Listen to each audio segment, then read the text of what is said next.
Sam Silva is a brother law enforcement officer. He served 35 years with the sheriffs, and his son works Anaheim PD. So I just recently met him. It's been a pleasure.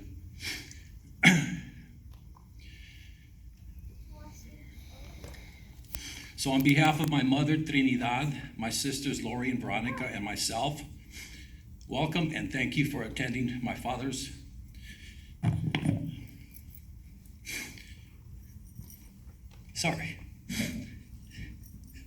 celebration of life service. Bienvenidos a esta celebración de la vida de mi padre. Most here knew my father and have their own memories of him. Others know of him through someone in our family. I'm going to share with you a glimpse of who my father was and my relationship with him. My father was born on January 28th, 1938, in Guadalajara, Jalisco, Mexico. He was born to Javier Aceves and Esperanza Buenrostro. He was the fifth out of 12 children, 9 girls and 3 boys. From talking to my aunts, I learned my father was kind-hearted. He always displayed compassion towards others, and he was loved by many.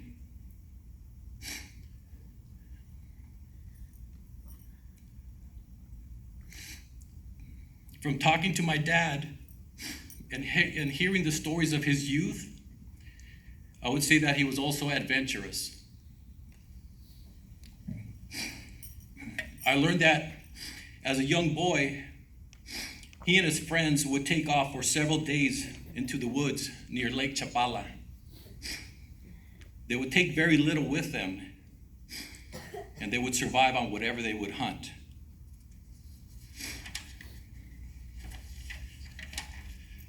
I learned he would spend his entire summers at the beach in Colima. He talked about having bonfires on the sand, surrounded with family and friends. He also talked about fishing, snorkeling, and mountain climbing. I learned that in his teens, my father rode a motorcycle. And he used it to make deliveries for a candy company. He also used this bike to deliver goods for the family business, and that he once had a terrible motorcycle accident. I also learned that my father once attended a rodeo where he accepted the challenge of riding an untamed horse. Pretty crazy, huh? Mm-hmm. He showed us a photo which shows him on a bucking horse as he's holding on for dear life.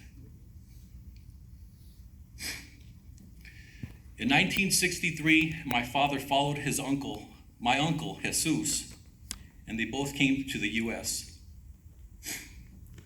My uncle joined the Army and served in Korea. My father found work at a diesel repair shop in Los Angeles. This is where he learned his lifetime trade as a diesel engine mechanic. On a recent drive, my father pointed out this shop to me, and I thought it was super cool. It was just a shop, but this is my father.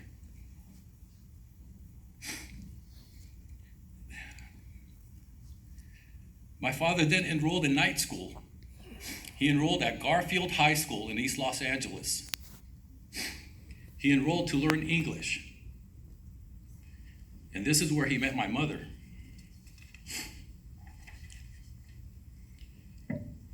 My parents married in 1965 and lived in East Los Angeles.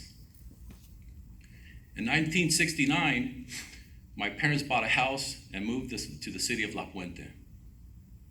This is where my sisters and I grew up. My father was a very supportive husband and father. He encouraged us to appreciate and learn music, And at dinner, he would play his favorite record. It was titled Italian Gold. It consisted of piano and violin and harp pieces. As a young boy, my father enrolled me into Hapkido Korean karate. And even after a hard day at work, he would still go watch me train.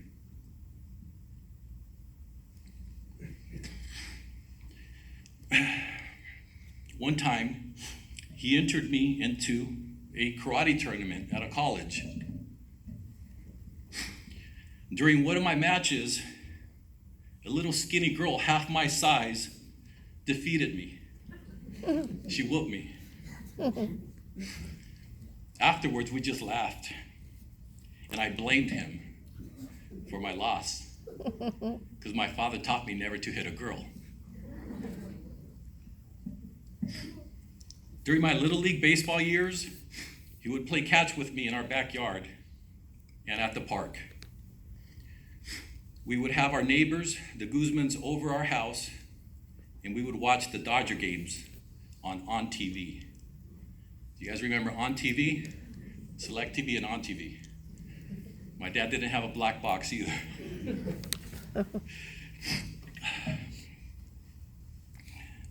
My father also bought a camper for his truck, and he took us camping in it regularly.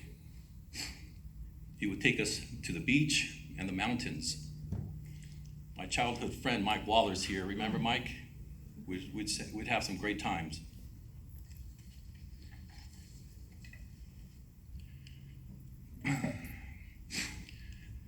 My father was a great mechanic. The guy was great.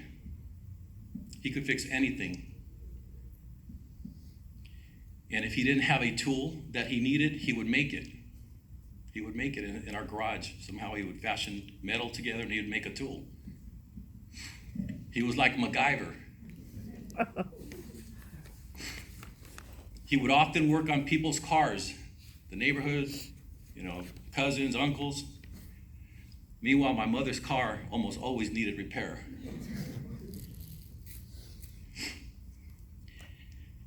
At times, he would rebuild engines in our garage, and he would teach me the different engine components, what they do. He was very patient with me.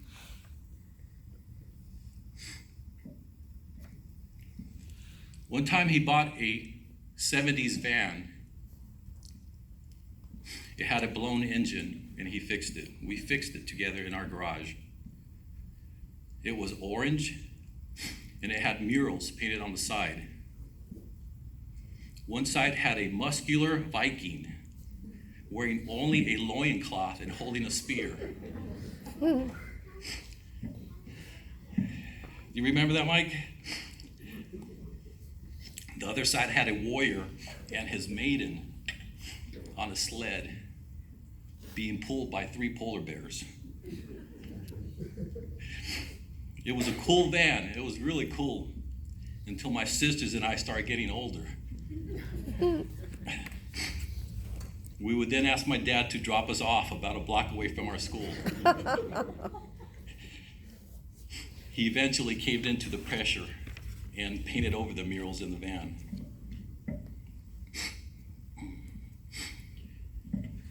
His favorite TV shows were The Lawrence Welk Show, Mission Impossible. On Saturdays, it was Kung Fu Theater and any Western. His favorite Western was The Good, the Bad, and the Ugly. And that's my favorite one, too. He also liked war movies. And he liked watching Charlie's Angels. His favorite actors were John Wayne, Clint Eastwood, Charles Bronson, and Elizabeth Taylor.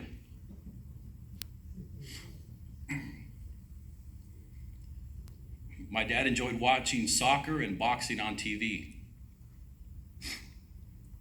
He also enjoyed playing dominoes at family get-togethers. On weekends, he would always have to have menudo. And he loved to drink his Coca-Cola, and he never turned down an In-N-Out burger.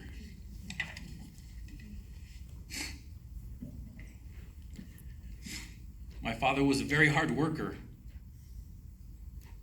He was very humble too, and he didn't like attention. Everybody here, he would have said, he would have been embarrassed, but for a good reason. He just didn't like the attention.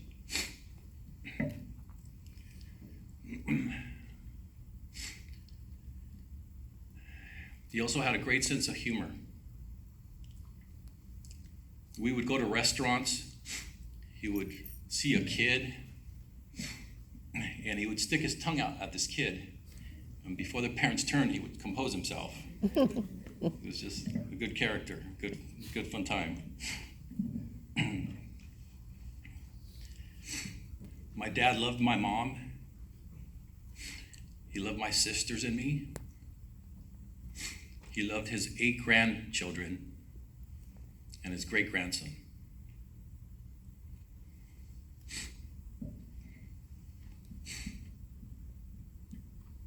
In looking back, I know sometimes he went without so that we, his children and family, could have more.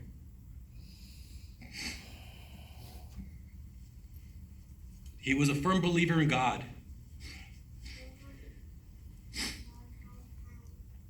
If I had to choose a word to describe him, it would be marvelous, maravilloso. Marvelous because of the so many positive attributes he possessed. This marvelous man will be missed dearly. Thank you.